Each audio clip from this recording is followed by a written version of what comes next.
नमस्कार, मैं हूं नवेद और आप देख रहे हैं एनएमएफ न्यूज। गौतम अडानी, जी हां, आज हम गौतम अडानी पर बात करेंगे। गौतम अडानी यानी कि अडानी ग्रुप के चेयरमैन, जिसने भारतीय मीडिया और राजनीति में इन दिनों कोहराम मचाया हुआ है। अखबार और न्यूज चैनल में गौतम अडानी के डूबने और दोबारा से राइज करने की हेडलाइन पिछले 2 हफ्तों से जगह बनाए हुए है। गौतम अडानी की अरबपतियों की सूची में नंबर 2 तक पहुंचना हो और फिर विपक्ष का मोदी सरकार पर उन्हें राजनीतिक संरक्षण देने का आरोप लगाना हो, ये दोनों ही बातें कोई नई नहीं है। फिर चाहे पिछले कुछ सालों में चुनावी रैलियां हो या फिर सोशल मीडिया, वो लगातार विपक्ष के निशाने पर बने हुए हैं। इस वक्त की मौजूदा स्थिति की अगर बात करें तो उनका अरबपतियों की सूची में पहले टॉप 20 से बाहर होना और फिर 11 नंबर पर पहुंचना उनमें कई लोगों की रुचि पैदा कर गया। ऐसा क्या है गौतम अडानी नाम के इस आदमी में जो पिछले 15 सालों में उन्होंने अडानी ग्रुप को दुनिया की अरबपतियों की लिस्ट में नंबर 2 पर ला खड़ा किया। गौतम अडानी, ये नाम अभी संसद से घरों के ड्राइंग रूम्स तक हर जगह गर्मा गर्म बहस का सबसे बड़ा मुद्दा है। कांग्रेस नेता राहुल गांधी ने संसद में सवाल उठाया कि 2014 में जो व्यक्ति अरबपतियों की सूची में 609वें नंबर पर था, वो आज नंबर 2 तक कैसे पहुंच गया। यानी कि अडानी इस वक्त हॉट टॉपिक है। अभी सड़क से लेकर संसद तक बहस के केंद्र में अडानी ही है। आरोप तो अडानी सालों से झेल रहे हैं, लेकिन यह भी सच है कि उन आरोपों पर किसी को भी सफाई अडानी से नहीं चाहिए, मोदी गवर्नमेंट से चाहिए। वो सिर्फ एक जरिया भर है जिसके जरिए मौजूदा सरकार यानी कि मोदी गवर्नमेंट को घेरा जाए। अडानी अगर इस वक्त सामने आ जाए और उसके बाद अपने ऊपर लगे आरोपों पर जवाब भी देना, तो शायद किसी को उनके इन जवाबों की कोई परवाह नहीं होगी। यह हमले तब भी जारी रहेंगे और शायद ये बात अडानी भी जानते हैं। इसीलिए अडानी विपक्ष को जवाब नहीं दे रहे, वो जवाब दे रहे हैं अपने इन्वेस्टर्स को, अपने निवेशकों को। अपने निवेशकों को इनकी बात समझ में भी आ रही है। तभी पिछले 2 कारोबारी दिनों में इन्वेस्टर्स ने हिंडनबर्ग रिपोर्ट को खारिज करते हुए अडानी पर बड़ा भरोसा बनाया है और उनके शेयर में वो उछाल साफ देखा जा रहा है। हालांकि यहां एक बात साफ होना जरूरी है कि 2022 की सालाना बिलियनियर लिस्ट में गौतम अडानी अभी भी 11वें नंबर पर काबिज है। सितंबर 2022, जी हां, ये वो वक्त था जब बहुत थोड़े से वक्त के लिए वो बिलियनियर्स की रियल टाइम लिस्ट में दूसरे नंबर पर जरूर पहुंच गए थे, लेकिन फिर वापस नीचे आ गए। यानी कि अभी मैं ये कहूं कि हिंडनबर्ग की रिपोर्ट के चलते वो नंबर 2 से नीचे नहीं खसके हैं। वो कुछ वक्त के लिए 2022 में मौका आया था जब बने थे, लेकिन फिर वापस डाउनग्रेड हो गए थे। फोर्ब्स की 2022 के अरबपतियों की लिस्ट के मुताबिक गौतम अडानी की संपत्ति $90 बिलियन यानी कि 7.44 लाख करोड़ रुपए है। फोर्ब्स के ही मुताबिक सिर्फ 10 दिन में उनकी नेटवर्थ $60 बिलियन यानी कि करीब 4.96 लाख करोड़ घट गई। ये आंकड़े आपको थोड़े जटिल लग सकते हैं और इसीलिए हम आपको इन आंकड़ों को बेहद साधारण भाषा में समझाएंगे। वैसे आज हम आपको यहां यह भी बताने आए हैं कि गौतम अडानी ऐसे अकेले अरबपति नहीं है जो इस तरह के आरोप सड़क से लेकर संसद में झेलते आए हों। राजनीति जिन पर होती रही है, ऐसे कई अरबपति हैं। संपत्ति के उतार चढ़ाव और उसके पीछे राजनीतिक कनेक्शन के आरोप झेलने वाले गौतम अडानी अकेले मात्र नहीं है। आज आपको दुनिया के कुछ ऐसे ही बिजनेसमैन और उनकी संपत्ति और उन पर लगे आरोप और राजनीतिक संरक्षण के आरोप के बाद किस तरह से बवाल मचा है, हम वही आप तक पहुंचाने आए। तो चलिए शुरू करते हैं अरबपति, आरोप और राजनीति। अरबपतियों की लिस्ट में अभी 1 और 2 नंबर के अमीर यानी कि एलन मस्क और जेफ बेजोस। जी हां, संपत्ति और इस संपत्ति में उछाल के आंकड़े जो इन दोनों के बीच में हुए हैं, वो बेहद जटिल सवाल पैदा करते हैं। एलन मस्क अरबपतियों की सूची में 2012 में पहली बार शामिल किए गए थे। तब उनकी रैंक थी 634 और सिर्फ 10 साल में वो शख्स यानी कि एलन मस्क नंबर 1 तक पहुंच गए। और नेटवर्थ की बात करें तो उनकी नेटवर्थ 16,000 करोड़ रुपए से बढ़कर 18 लाख करोड़ तक पहुंच गई। यह आंकड़े वाकई आपको चौंका सकते हैं। वहीं दूसरे नंबर के अरबपति यानी कि जेफ बेजोस 1999 में अरबपतियों की इस लिस्ट में शामिल हुए थे और एक समय ऐसा भी आया था जब इनकी नेटवर्थ सिर्फ $1.5 बिलियन रह गई थी।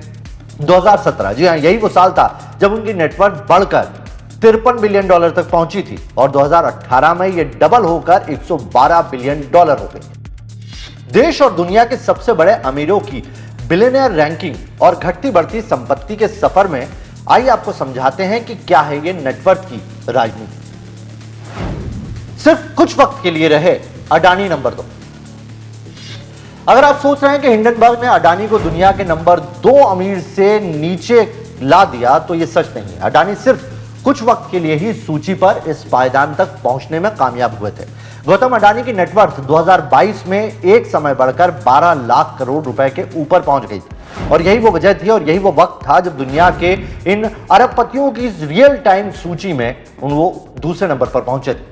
मगर बिलियनियर्स की रियल टाइम लिस्ट में लगातार परिवर्तन होता रहता है। इसमें शुमार अरबपतियों की नेटवर्थ, उनकी कंपनियों के मार्केट कैपिटल और इन कंपनियों में उनकी हिस्सेदारी के हिसाब से ये जो रेशो है, जो नंबरिंग है, ये घटती भी रहती है, बढ़ती भी रहती है। मार्केट कैपिटल क्या होती है ये भी समझ लीजिए। मार्केट कैपिटल यानी कि बाजार में उस कंपनी का कितना पैसा है और उस कंपनी में कौन कौन हिस्सेदारी लिए हुए है। फोर्ब्स और ब्लूमबर्ग जैसे संस्थान एक सालाना लिस्ट जारी करते हैं जिसमें अरबपतियों की पूरे साल की नेटवर्थ के आधार पर उन्हें रैंक दी जाती है, यानी कि उनकी नंबरिंग की जाती है। कौन 1 पे रहेगा, 2 पे रहेगा, 3 पे रहेगा या फिर 11वें पे जो अभी गौतम अडानी है वहां रहेगा। इस साल लिस्ट में गौतम अडानी का नाम पहली बार 2018 में शामिल किया गया था और आपको जानकर हैरानी होगी कि उस समय देश में बीजेपी नहीं, कांग्रेस की यूपीए सरकार थी।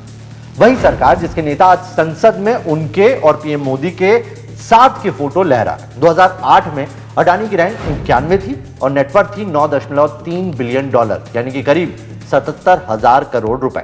अगले ही साल यानी 2009 में रैंक गिरकर 397 पर पहुंच गई और नेटवर्थ घट के नेटवर्थ हो गई $1.8 बिलियन, यानी कि 15,000 करोड़ रुपए। तकनीकी रूप से देखा जाए तो गौतम अडानी का नाम दुनिया के टॉप 10 बिलियनियर्स की सालाना सूची में एक बार भी नहीं आया। 2022 की फोर्ब्स की लिस्ट में भी वो 11वें नंबर पर है। 2 साल में अडानी की 10 गुना तरक्की। गौतम अडानी के स्वामित्व वाले अडानी ग्रुप की कंपनियां 90 के दशक से स्टॉक मार्केट में लिस्टेड है। 2 साल में अडानी की 10 गुना तरक्की। गौतम अडानी के स्वामित्व वाले अडानी ग्रुप की कंपनियां 90 के दशक से स्टॉक मार्केट में लिस्टेड है। 2008 से 2019 के दौरान वे सिर्फ 2 बार यानी कि साल 2008 और 2011 में दुनिया के टॉप 100 बिलियनियर्स यानी कि अरबपतियों में शामिल हो पाए। उनकी तरक्की का सबसे चौंकाने वाला समय 2020 और 21 का रहा। वर्ल्ड अरबपतियों की सूची के मुताबिक 2019 में उनकी रैंक 206 थी और नेटवर्थ था $7.23 बिलियन, यानी कि तकरीबन 60,000 करोड़। 2020 में कोविड के चलते इस अरबपतियों की सूची को जारी नहीं किया गया। 2021 की सूची में गौतम अडानी आए और सीधे 14वीं रैंक पर पहुंच गए और उनकी नेटवर्थ हो गई $77.8 बिलियन, यानी कि करीब 6.5 लाख करोड़ रुपए। यह नेटवर्थ में करीब 976% का उछाल है। यह वाकई अपने आप में चौंकाता है। अडानी से पहले अंबानी पर लगे आरोप। कांग्रेस राज में अंबानी ने लगाई छलांग। भारतीय उद्योगपतियों में अंबानी ग्रुप का नाम बहुत पुराना है। हर कोई अंबानी और खासकर धीरूभाई अंबानी के नाम को जानता है। धीरूभाई अंबानी इस कंपनी के फाउंडर थे और उनके समय से ही अंबानी परिवार का नाम दुनिया के अरबपतियों की सूची में शामिल रहा है।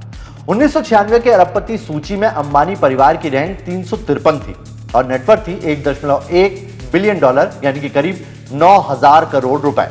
2002 तक इस लिस्ट में धीरूभाई अंबानी का नाम होता था, लेकिन जब उनकी मौत हुई तो उसके बाद 2003 से इस लिस्ट में मुकेश अंबानी और अनिल अंबानी का नाम एक साथ आने लगा।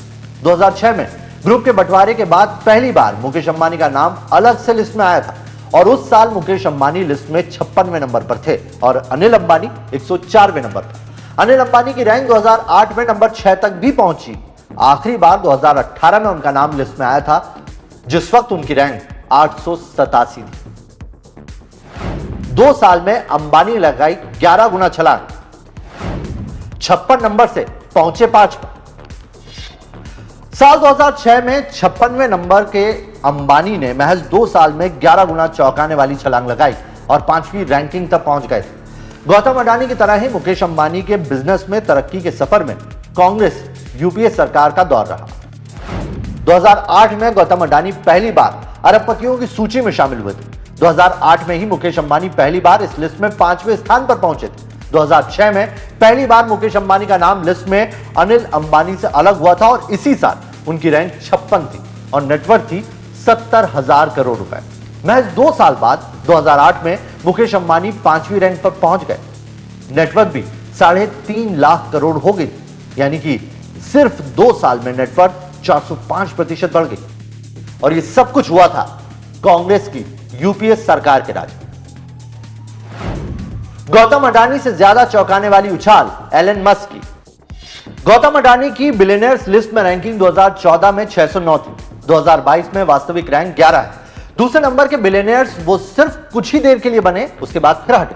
मगर उनके मुकाबले दुनिया के सबसे अमीर व्यक्ति एलन मस्क का इस सूची में आना जितना सनसनीखेज है, उतना ही चौंकाने वाला भी। और राजनीतिक संरक्षण के आरोप की तो बस पूछे मत। एलन मस्क को पहली बार दुनिया के अरबपतियों की सूची में 2012 में एंट्री मिली थी। तब रैंक 634 थी और नेटवर्थ थी $2 बिलियन, यानी कि करीब 17,000 करोड़ रुपए। अब यानी कि 2022 की सूची की बात करें तो वो नंबर 1 के पायदान पर है। नेटवर्थ है $219 बिलियन, यानी कि 18 लाख करोड़ रुपए।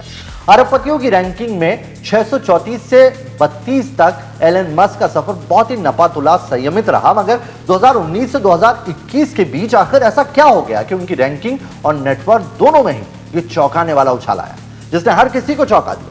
2019 में एलन मस्क जहां 32वीं रैंकिंग पर थे और उनकी नेटवर्थ 1.8 लाख करोड़ थी, वहीं 2021 की लिस्ट में वो सीधे नंबर 2 पर आए और नेटवर्थ सीधे 13.8 लाख करोड़ रुपए हो गई। ये जो इजाफा था ये 666% का था, जिस पर कईयों का दिमाग घूम गया। मस्क निशाने पर ट्रंप आए क्योंकि उस समय अमेरिका में डोनाल्ड ट्रंप प्रेसिडेंट थे। उसी दौरान मस्क की कंपनियां यानी कि टेस्ला से लेकर स्पेस एक्स तक की वैल्यूएशन कई गुना ज्यादा बढ़ गई। स्पेस एक्स को कई सरकारी कॉन्ट्रैक्ट भी मिले और साथ ही ट्रेड पॉलिसी में भी ऐसे कई बदलाव हुए जिनसे मस्क की कंपनियों को फायदा पहुंचने के आरोप तक लगे। मस्क खुद भी डोनाल्ड ट्रंप का समर्थन करने के लिए सवालों के घेरे में रहे। ट्विटर खरीदने के कुछ ही समय बाद उन्होंने ट्रंप के अकाउंट से बैन भी हटा दिया था, यह बात आपको याद हो। जेफ बेजोस के बिजनेस करियर में 2 मौके जब नेटवर्थ एक ही साल में डबल हो गए। जेफ बेजोस 1998 में यह नाम अरबपतियों की सूची में आया जब उनकी कंपनी अमेज़न पब्लिक हुई थी। फोर्ब्स की रिच लिस्ट में बेजोस इसके अगले साल यानी कि 1999 शामिल किए गए, तब वो 19वें स्थान पर थे और उनकी संपत्ति 83,000 करोड़ रुपए थी। 2009 में बेजोस की नेटवर्थ 56,000 करोड़ रुपए थी, लेकिन अगले ही साल यानी कि 2010 में नेटवर्थ लगभग दोगुनी होकर 1.01 लाख करोड़ तक जा पहुंची। ये डबलिंग इफेक्ट जेफ बेजोस की नेटवर्थ में दोबारा 2018 में देखने को मिला। 2017 में उनकी नेटवर्थ जहां 4.37 लाख करोड़ थी, मगर 2018 में ये लगभग दोगुनी होकर 9.24 लाख करोड़ हो गई। मार्क जकरबर्ग की नेटवर्थ तो एक ही साल में आधी रह गई। मार्क जकरबर्ग ने 2007 में अपनी कंपनी शेयर मार्केट में लिस्ट की थी और इसी के साथ दुनिया के सबसे युवा सेल्फ मेड बिलियनियर बन गए थे। 2008 में पहली बार उन्हें दुनिया के अरबपतियों की सूची में शामिल किया गया था और उस वक्त उनकी उम्र महज 23 साल थी और नेटवर्थ थी 12,000 करोड़ रुपए। मगर इसके अगले ही साल वो इस सूची से बाहर भी हो गए। 2010 में जब दोबारा लिस्ट में आए तो उनकी रैंक 2012 थी और नेटवर्थ 33,000 करोड़ रुपए की थी। इसके अगले साल यानी कि 2011 में उनकी नेटवर्थ 1.11 लाख करोड़ हो गई। ये 237% का उछाल था। 2021 में मार्क दुनिया के अमीरों में 5वें नंबर के पायदान तक पहुंचे और उनकी नेटवर्थ 10 लाख करोड़ से ज्यादा थी। मगर 2022 में वो न सिर्फ 15वें नंबर पर खिसक गए बल्कि उनकी नेटवर्थ भी घटकर 5.5 लाख करोड़ यानी कि करीब आधी हो गई। तो देखा आपने, अरबपतियों पर राजनीतिक संरक्षण के आरोप पहले भी लगते रहे। बस सवाल यह है कि आरोप तभी लगते हैं जब पार्टी विपक्ष में होती। सत्ता में बैठकर हर पार्टी को ये अरबपति लुभाते हैं, लेकिन जैसे ही सत्ता जाती है वो आंखों में खटकने लगते हैं। आपको ये रिपोर्ट कैसी लगी हमें कमेंट करके जरूर बताइएगा। धन्यवाद।